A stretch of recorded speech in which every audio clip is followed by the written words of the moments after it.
Waking up to the presence of an ignoramus in the morning was akin to inhaling poison that would linger throughout my workday. Each sunrise brought with it the burden of enduring the condescension of an elite chief, a product of some lofty institution of higher learning. On a particular day, my tolerance reached its breaking point. "Perhaps you should escalate your grievances to our superiors," she taunted. "After all, I belong to the cream of society. Nobody will heed the complaints of a dropout like you." Her smugness was palpable, but a single encounter with the passing company president swiftly altered her demeanor. "Good day, I'm Daniel Smith," he introduced himself. "I landed a sales position at this company's branch straight out of high school. My father's motorcycle accident left him incapacitated, rendering him unable to provide for our family. So I opted to forgo college and joined the workforce to support them, thanks to a referral from my father." The camaraderie among the employees at this company made each workday a delight. "My boss is kind, and my coworkers are a breeze to work with, so work-related stress rarely crosses my mind. Yet today, I can't shake off this feeling of melancholy."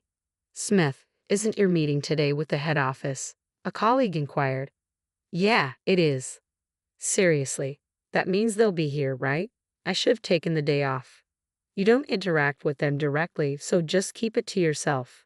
I'm already feeling down this morning." Before my colleague could continue, they abruptly changed the topic. "Why was nobody at the entrance to greet me?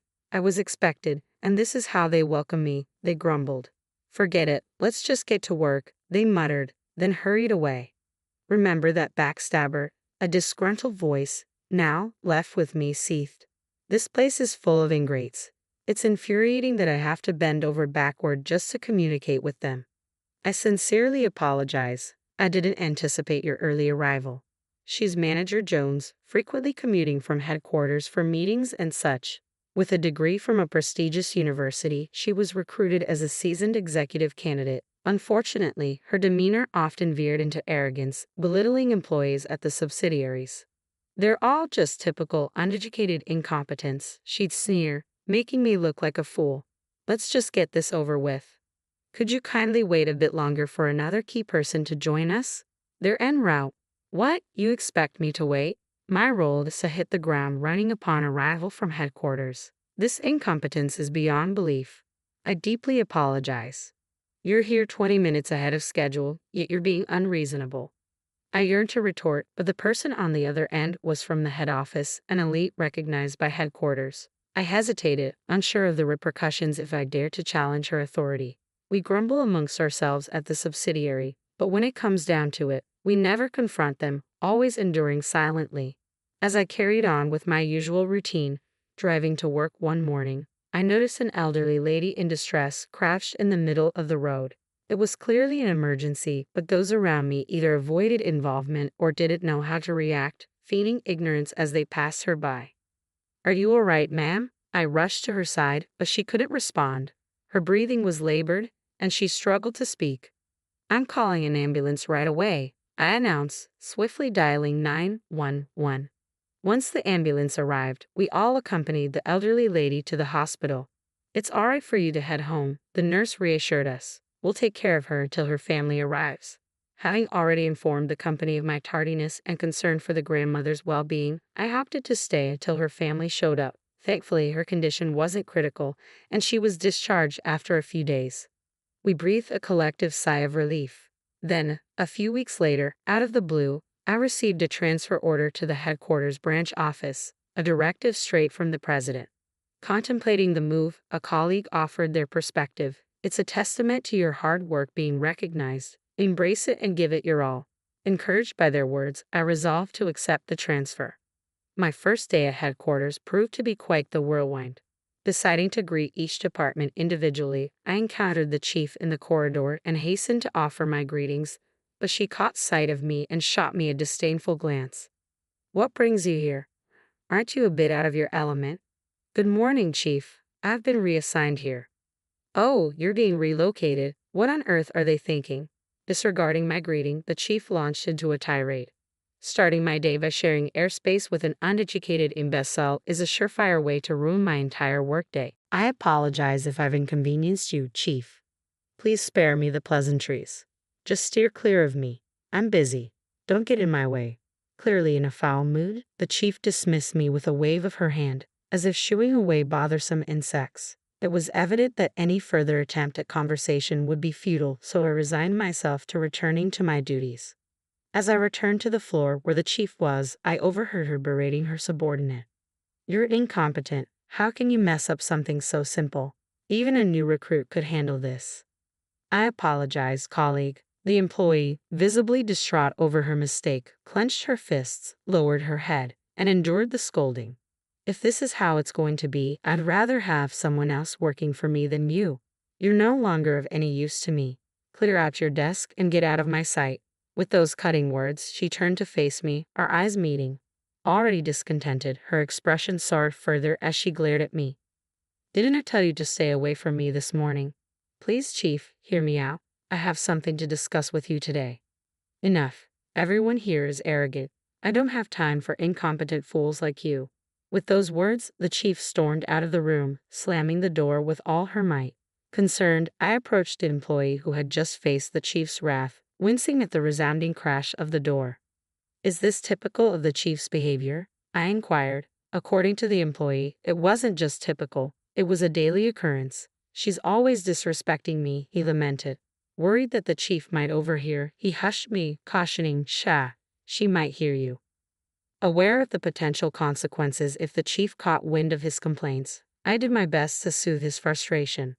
"I've endured this for too long," he confided, shuffling to his desk and retrieving a white envelope from a drawer. "Please don't tell me that's a resignation letter," I implored. "Unfortunately, that's exactly what it was," he confirmed, something he'd been contemplating for some time. "At my previous workplace, every day was serene and fulfilling. But ever since the chief arrived, it's turned into a nightmare," he lamented, tracing the surface of his desk with a heavy sigh. The clutter of documents and notes bespoke his dedication to his job, despite the upheaval. "I understand your frustration. It's disheartening to see your hard work undermined by just one person, the chief." I sympathize. "You've poured your heart into this job, longer than she's been here, and you've excelled." But his frustration hung palpably in the air, with no outlet in sight. "The chief might say otherwise, but there are surely colleagues who trust and rely on you. Stay a bit longer for their sake. I'll help shoulder the burden. You're not the one who should walk away," I encouraged. "What do you mean?" he queried, his curiosity piqued as I made my way to confront the chief, leaving him pondering behind. "We can't allow any more employees to be mistreated like him. That's why I'm here," I declared, trailing after the chief until I found her in the break room, sipping tea. "Mind if I join you?" I inquired. The chief glanced up, her expression pained. "You're still here? You're as persistent as a fly." "I'm just trying to take a break. Please give me some space," she sighed wearily, likely drained from the recent confrontation. Summoning my courage, I addressed her firmly. "Chief, I'll be conducting a thorough investigation into your treatment of our employees. Depending on the findings, appropriate actions will be taken." My direct statement caught the chief off guard. "What are you implying? Are you trying to play the hero to shield incompetence?" "No, that's not my intention. Why don't you go run to your superiors with this? I'm an elite, you know. I have the backing of those above. Nobody will pay heed to a dropout like you from the subsidiary," she retorted dismissively, waving her hand as if to brush off the matter. Suddenly, a man emerged from the other side. "Smith, there you are. How's everything going?" It was the president. "I'm doing my best, thanks to your support." "Ah, hello, Mr. President. What a pleasant surprise to see you here. What happened to the grumpy chief from earlier? She's putting on a facade of excellence for those higher up the chain. I'm glad to hear you're thriving. Have you connected with the new branch manager?" "Huh? What new branch manager?" The chief looked puzzled, her gaze unfocused. "He's standing right in front of you. Hadn't you been briefed?" The president chuckled. "This inept employee from a subsidiary company. You're quite the comedian, boss," the chief scoffed, joining in the laughter. The president, however, regarded her with suspicion. "What are you talking about? Are you suggesting I'm joking? Understand this. He's now the brand manager of this branch office. It's impolite to label him incompetent," the president admonished. "What on earth?" The chief shot me a scowl. "You didn't bother to inform me earlier, did you?" "I've already informed the rest of the department." "Oh dear, such a rude and ill-informed individual." The chief's face flushed with anger, and she looked on the verge of collapse. Observing the situation with reluctance, the president finally spoke up. Let me shed some light on this remarkable opportunity. This company belonged to his father. Due to a car accident injury, his father couldn't manage it, so I took over. Is he the former president's son? The chief inquired. That's correct. I've been urging him to relocate to headquarters, but he's quite adamant about staying put, the president explained. I apologize. I have a fondness for that place, and I found it satisfying, I replied. What prompted your unexpected arrival here? Why didn't you just continue at the subsidiary? The chief interjected, momentarily forgetting the president's presence as she directed her query at me. The president, accustomed to seeing the chief in a more composed state, was visibly taken aback, his eyes widening in surprise. I made a heartfelt plea to him. He's my mother's savior, her benefactor, I clarified. What about the president's mother? The chief pressed further. Yes, the elderly lady I rescued a few weeks ago happened to be the president's mother. When he arrived at the hospital entrance and found me waiting for her family, I was surprised. I later learned that he was the one who had immediately come to her aid, calling for an ambulance while others ignored her. I felt he deserved better than being relegated to a subsidiary. So, you personally appointed him as branch manager, the president confirmed. That's correct, he nodded. I had my doubts about my qualifications when I was first appointed as branch manager, I admitted. Coming from a subsidiary, it was a sudden shift to leading at the head office. But after hearing from the president and receiving a call from my father urging me to support the company he had built, I made up my mind. That's precisely why I've appointed him as branch manager. Moving forward, I expect you to show him the respect he deserves and heed his directives, the president admonished the chief sternly before exiting the room. That's the explanation, chief, I reiterated as I faced her once more. You've been mistreating not only your subordinates but also those under your direct supervision. I understand the frustration and pain of being belittled simply because of lacking formal education. No. The chief collapsed into her chair, tears streaming down her face as her pride took a severe blow. It was no small shock for her to suddenly find herself outranked by someone she had long looked down upon for their perceived lack of education. She even threatened to have me dismissed. With that, my ordeal came to an end. The following day, a comprehensive investigation into the chief's conduct was conducted. Numerous employees and subordinates came forward with accounts of her egregious behavior. As a result, disciplinary action was taken. Upon receiving the news, the chief left the company without a word, her spirits seemingly drained. The chief appeared visibly distraught. Considering her high self-esteem, it was understandable. By the way, are you certain you want me to replace the chief? I inquired. I have full confidence in you, the president affirmed. With the chief dismissed, he appointed the individual who had previously endured her wrath. This employee had a long tenure with the company and showed unwavering dedication to their work. Naturally, I had thoroughly vetted his past performance, knowing he had first-hand experience of the frustrations and mistreatment under former Chief Jones. I knew he wouldn't repeat the same mistakes and would prove to be a compassionate leader who understands his employees' feelings, I explained. As for myself, I endeavored to approach my role from the perspective of the employees, not solely as a branch manager. Drawing from my positive experiences with a subsidiary I had previously worked with, I conducted regular interviews with staff, seeking their input. I also organized training sessions for employees in leadership roles, striving to foster a more supportive environment. Through these efforts, the company's culture gradually improved, resembling the positive atmosphere of the subsidiary where I began my career.